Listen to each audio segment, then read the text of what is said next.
Hello friends, Dr. Graves here, the Keto ND, and this is a live stream, but this is going to be an impromptu one today. It's not a normally scheduled broadcast, but it's a follow-up to the topic I began the last 2 weeks, and that is to review some of the health bars that I enjoy and recommend, and talk about ones I don't recommend.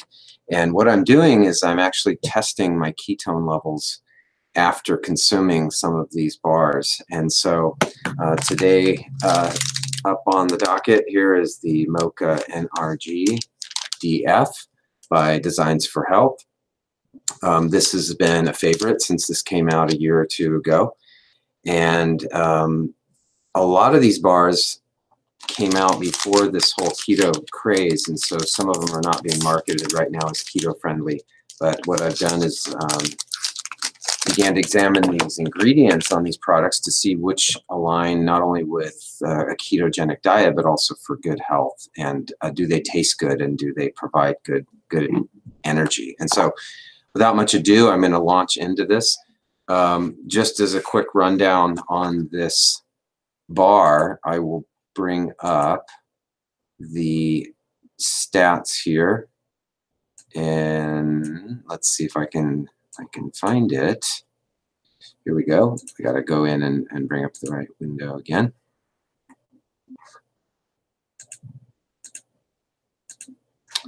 Too many windows to deal with. There we go. So this is, back to that. One of these days I'll get this down. Okay, screen share. So here is the product you can see on your screen. And it's kind of cut off a little bit at the bottom, but the stats basically, this is one of the larger ones at 1.94 ounces or 55 grams. So I feel like it's a perfect meal size for me, a meal replacement if you need to. Also, Designs for Health, I'll put this on the screen in just a second. This company has put together a flow chart showing all their bars and their comparable ingredients and their macronutrients.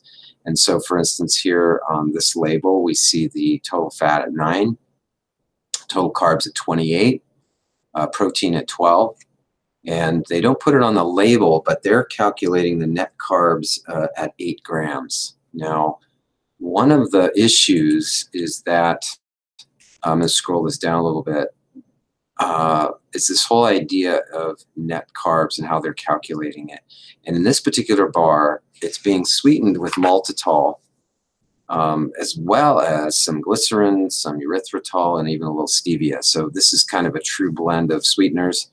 And you know, again, my pet peeve with these bars in general is that I think that most of them are over-sweetened, but they're trying to make them palatable for about everybody. I think this one could be less sweet, but it's not as bad as some of the others. And so maltitol, let me talk about it for a second before I do my test. Maltitol is a sugar alcohol, like xylitol, erythritol, and what's the other one? Sorbitol. I always forget that one. You don't see sorbitol quite as much. The long story short with maltitol is that it is the most impacting on your blood sugar of any of the sugar alcohols. It actually, according to the estimates that I've looked at, it is close to on par with sugar, which is not very helpful. So sugar has a glycemic index of about 60. And when I say sugar, I'm talking about white sucrose. And if we think about pure glucose being 100, the sucrose, if you do comparable volume or weight, you're going to have about 60 on the scale, which is less than pure glucose, but it's still pretty high. So again, higher number up to 100 is going to have a big, quick impact on your blood sugar. Lower numbers on the glycemic index is going to have a slower effect on your blood sugar. In theory, we want a lower number if you're especially on a ketogenic diet. And so what they're saying is a glycemic index of 52 for maltitol really puts it very close to being just like sugar. And so they're saying total sugar alcohols are 8, and that's made up of both the maltitol and erythritol. By the way, erythritol has a very minimal impact on blood sugar at all. So it's a very neutral glycemic index. I think it's like 0.2 or something. Actually, that's the equivalent per weight. So scratch that number exactly. It's not apples to apples there comparing erythritol. I don't know what the glycemic index, but it's very low. Anyway, so with all that said, again, they're saying net carbs being 8. By the way, I ate the whole bar about 2.5 hours ago, and the only other things I've had was my bulletproof coffee with butter and MCT, and that's been over the course of about 4 hours. And I haven't really had anything for the last 2 hours or so, coffee or the bar, just water. So let me flash back to the camera view here. Whoops. Let's go here. So there we go. Should flash back. Okay. So again, I reviewed this process. I'm not going to show this all on screen, but I'm going to quickly prick my finger and take the ketone levels. We're going to get a glucose and a ketone level using these strips, and open these up. I've reviewed this. This is the Abbott Labs Precision Extra, which is easy to track down, at least last time I checked. Check Amazon or online retailers. Sometimes even drugstores have them. So we're going to start with the ketone level. We put the strip in, wait for the little signal. While that's coming up, I'm going to alcohol and stick.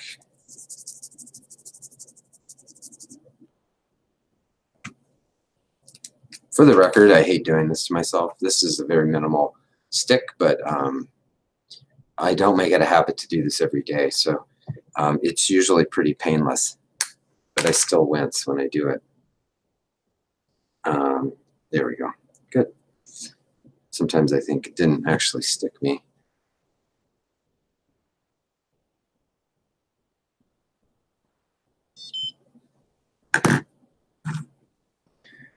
All right, this was the graph, by the way. While we're waiting for that to come up, I could send this to anyone and post it. This is the spreadsheet, I should say, with the all the bars from Designs for Health, which I think is probably one of my top favorite physician strength supplements, and they have some great bars.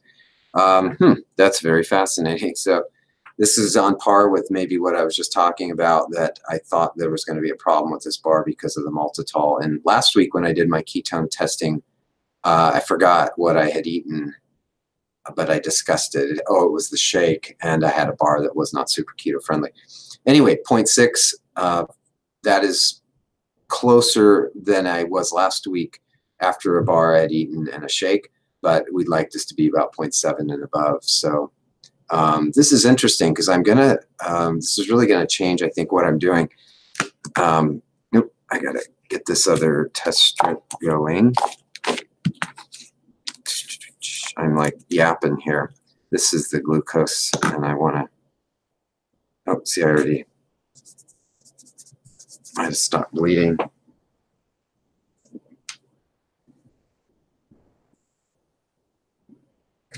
Yeah, so I'm not going to bother doing my glucose because, one, I'm not going to stick myself again.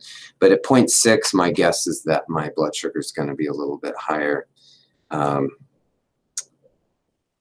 So anywho, again, 0.7 and above is what we'd like to see our ketone levels at. And I'm still trying to see if I can get a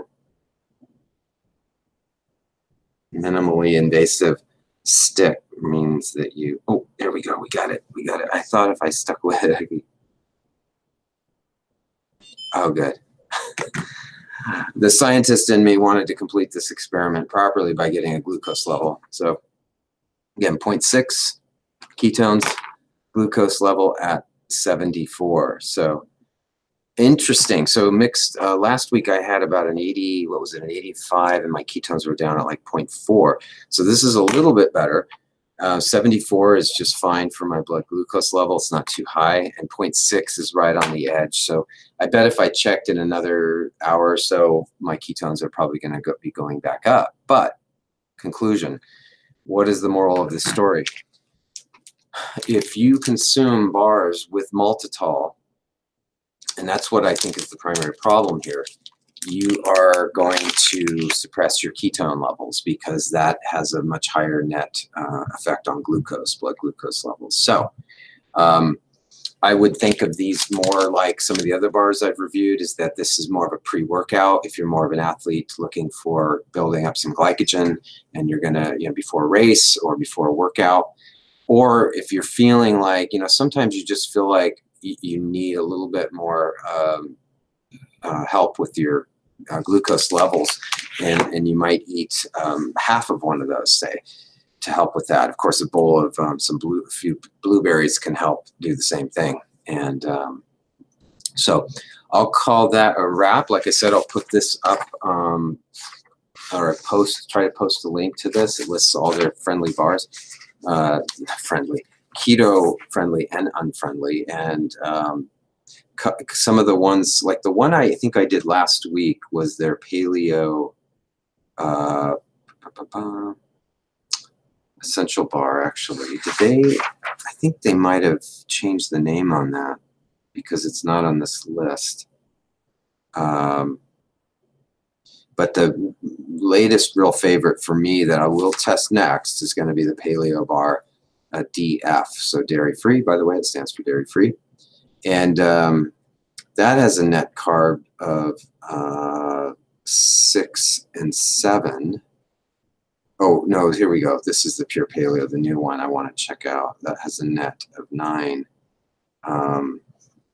So those ones may have the same issue, but I think they might be getting less maltitol. So their Cocoa Mune bar, actually one I used to eat a lot of, those have a net carb of 3. That will be the other one I want to test as well. So anyway, it's still slow coming that we're getting really good keto bars. I'm going to try the Kiss My Keto bars that are phenomenal. Those I definitely need to test, and I need to order more to get that in. So again, if, as always, please like, subscribe to this video if you enjoyed this content, and let me know what you like or what your experiences have been, or if you have questions and ideas for other bars for me to review, or give me your comments below. So thanks for watching.